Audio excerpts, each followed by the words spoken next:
අපිට එදා තිබුණා අපේ පුරාතන සමාජය ගත්තොත් ඉතාමත්ම හොඳ ආහාර සංස්කෘතියක්. ඒ නිසාම තමයි එදා මිනිස්සු ඒ තරම් නිරෝගීව ජීවත් වුණේ. හැබැයි අද මොකද්ද වෙලා තියෙන්නේ? සම්පූර්ණයෙන් අපිට තිබුණු මේ පුරාතන ආහාර සංස්කෘතියේ උඩු යටිකුරු වෙලා තියෙන්නේ. අද බොහෝ ලෙඩ රෝග ඇති වෙන්නෙත් ඔබත් මාත් ඇතුළු අපි හැමෝම කන බොන ආහාර හින්දා නෙමෙයිද? කොටින්ම මේ බඩ හින්දා නෙමෙයිද?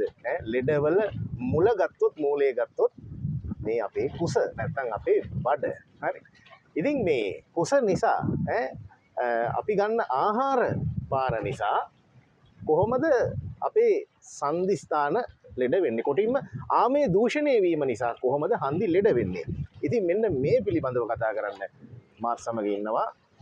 මේ වෙනකොට තමන්ටම ආවේනික විච්ච විශේෂ පරම්පරාගත හෙළ වෛද්‍ය ක්‍රමවේද යොදා ගනිමින් පාවිච්චි කරලා ආතරයිටිස් ඇතුළු සන්ධිගත රෝගීන්, විශේෂයෙන් ආතරයිටිස් ඇතුළු සන්ධිගත රෝගීන් වගේම කොඳුයට පෙළ රෝගීන් දසදහස් ගාණක් සුවපත් කරපු කඩවත ඇල්දිනියේ මහසෙන් කොඳුයට හදන වේදගෙදර මහසෙන් කහඳවල ආරච්චි වෛද්‍යතුමා ඉන්නවා මා සමග. ඉතින් අයබන්න. දැන් මේ ආමේ කියලා දෙයක් ගැන කියවෙනවා. ඊළඟට සන්ධිස්ථාන ලෙඩවීමක් ගැන කියවෙනවා. ආමේ සහ හන්දි ලෙඩවීම අතර තියෙන මේ සහ සම්බන්ධතාවය කොහොමද ගොඩනගන්නේ? ඇත්තටම ඕකට බොහොම කෙටි පිළිතුරයි තියෙන්නේ. ඕක ආම වාතය කියන රෝග තත්ත්වයන් ඇති වෙන්න ප්‍රධානම හේතුව වෙන්නේ අපි ගන්න ආහාර මොනම හෝ හේතු කාරණාවක් නිසා. මොනම හෝ හේතු කාරණාවක් නිසා, හේතු කාරණාව වෙනම හොයන්න ඕනේ. හේතු කාරණාවක් නිසා බඩේදී, ඒ කියන්නේ අපේ ආමාශයේදී හරියටම ජීර්ණය නොවීම ඒ ජීර්ණයට අපේ ගොඩාක්ම ඉවහල් වෙන්නේ ආයුර්වේදානුකූලව කියන්නේ නම් ජඨරාග්නිය. ඒ ජඨරාග්නිය එහෙම නැත්නම් අපි කියන්නේ ගින්න කියලා. ඒ ගින්න හරියාකාරව ඇවිලෙන්නේ නැත්නම්, එහෙම නැත්නම් ජඨරාග්නිය හරියට ක්‍රියාත්මක වෙන්නේ නැත්නම් කෙනෙක්ගේ, ඒ ක්‍රියාත්මක නොවන කෙනා කොච්චර ආහාර ගත්තත් වැඩක් නැහැ. ඒ ආහාරයේ තියෙන පෝෂණ කොටස් අපේ ඇඟට අවශෝෂණය කරන්නේ නැහැ. අපේ ඇඟට අපි ආහාරයක් ගත්තම ඒකේ තියෙන කොටස් ටික අවශෝෂණය කරලා ඒකෙන් තමයි අපිට අවශ්‍ය පෝෂණය හදාගන්නේ. එහෙම නැත්නම් අපේ ක්‍රමයට කියනවා නම් ඒ ආහාර වලින් තමයි නිවැරදි ජීර්ණයක් මගින් සප්ත ධාතු නිර්මාණය වෙන්නේ. ඒ සප්ත ධාතුව තමයි මිනිසා නිරෝගීව තබන්නේ, මිනිසා නිරෝගී මිනිසෙක් කරන්නේ සහ කල්පවත්ම තියාගන්න.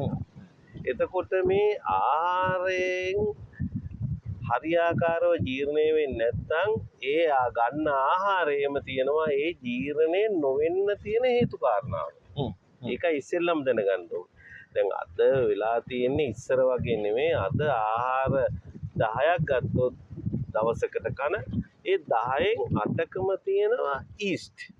පිපුම් කාරක දේවල්. ඊස්ට් කියන්නේ පිපුම් කාරකයක්. ඉතින් පිපුම් කාරකයක් අපි නිතර මේ ආමාශයට දාන්න අපේ ජීවන පද්ධතිය අක්‍රිය වෙනවා.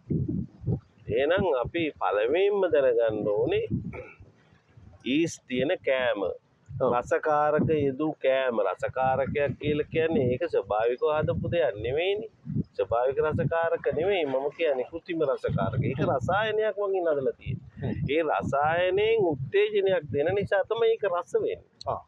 එතකොට රසායනයෙන් උත්තේජනයක් දෙනකොට ඒක රස වෙනවා නම් ඒ උත්තේජනය ආමාශයට හරියන්නේ නැහැ. ඒක දිව පිනවන්න හදපු දෙයක් විතරයි. එතකොට ඒකේ ආමාශයේදී වෙන්නේ ඒක විස වෙනවා.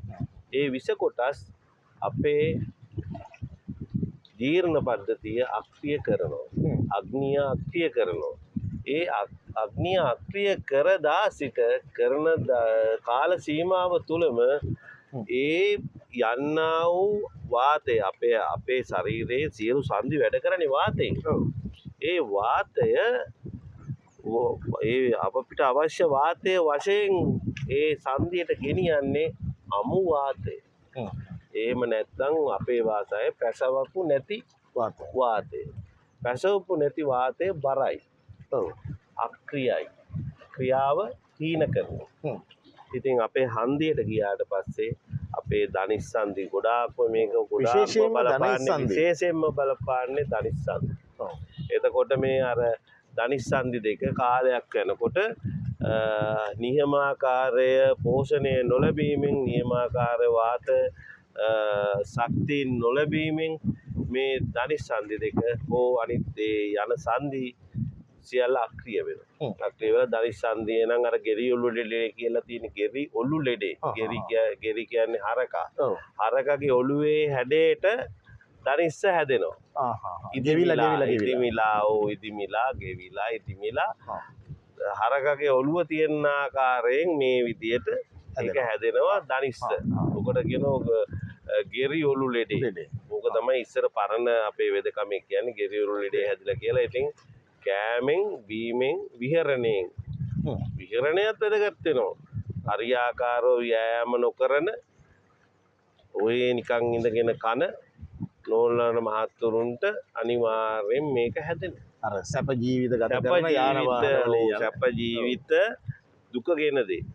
හරි වෛද්‍යතුමා දැන් ඊළඟ ප්‍රශ්නේ බොහෝ අයට ගැටලුවක් තියෙනවා මේක සම්පූර්ණයෙන් සුව කරන්න බැයිද? හෙළවෙදකමේ මේකට ප්‍රතිකාර තියනවද කියලා.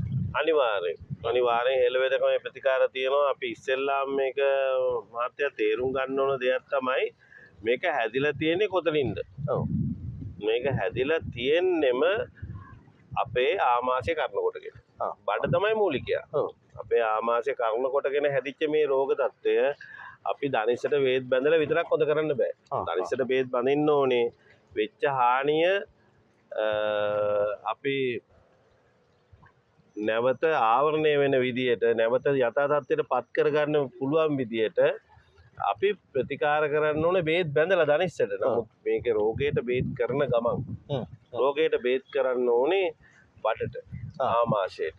ඒක එහෙනම් අපි මේ පුජ්‍යලයාගේ පළවෙනියෙන්ම හදන්න ඕනේ ජීර්ණ ශක්තිය. ජීර්ණ ශක්තිය දැන් අද ජීර්ණ ශක්තිය ගැන කතා කරන අපි අපේ ඉස්සර මේ පොඩි ළමයින්ට ඉස්කෝලේ යන ළමයින්ට බඩ විරේක කළා. අනිවාර්යෙන් අවුරුද්දකට සැරයක් හරි. දැන් අද ඒක කරන්නේ නැහැ. අද බඩ විරේක කරන්නේ නැහැ. ඒ වගේම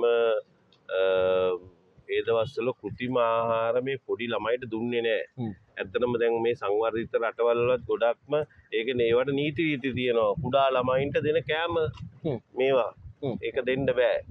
ඒක නමුත් අපේ රටේ එහෙම අද නෑ. අද කුඩා ළමයින්ට ගොඩාක්ම කන්න වෙලා තියෙන්නේ කෘත්‍රිම ආහාරම තමයි. කෘත්‍රිම ආහාර තමයි. සමහර අයගේ කම්මැලිකම වෙන්නත් පුළුවන්. සමහර විට ලේසිය පහසුව හැම දෙයක්ම බලලා ඉතින් කෘත්‍රිමව හදපු ආහාර ඒකේ ළමයා රසයි කියනවා ඒක දෙනවා. ඒකෙන් වෙලා තියෙන්නේ සම්පූර්ණයෙන්ම මේ ජීර්ණ පද්ධති මේ කුඩා දරුවන්ගේ අද වෙනකොට අවුල් වෙලා. අද වැඩිහිටිය වශයෙන් එනකොට ඔක්කොම ධනිස් සම්මාරු තියෙන ලොකු ලෙඩ බෝඩ පත් වෙලා. හරි. ඉතින් අද දවසේ අපි සාකච්ඡා කළේ මේ ආමය දූෂණය වීම තුළ කොහොමද සන්ධි ලෙඩ වෙන්නේ විශේෂයෙන්ම ධනිස් සන්ධි ලෙඩ වෙන්නේ කියන කාරණා පිළිබඳව. ඉතින් අපිට මේ සඳහා සම්පත්දායකත්වය ලබා දුන්නේ මේ වෙනකොට තමන්ට මාවේනික වෙච්ච විශේෂ හෙළ වෛද්‍ය ප්‍රතිකාර ක්‍රමවේදයකින් ආතරයිටිස් ඇතුළු සන්ධිගත රෝගීන් වගේම කොඳුයට පෙළ රෝගීන් දසදහස් ගානකට නිරෝගී සුවයත් කර දුන්න මහසෙන් කහඳවල ආරච්චි වෛද්‍යතුමා. ඉතින් ඔබතුමාට අපි ආයු බොහෝ වේවා කියලා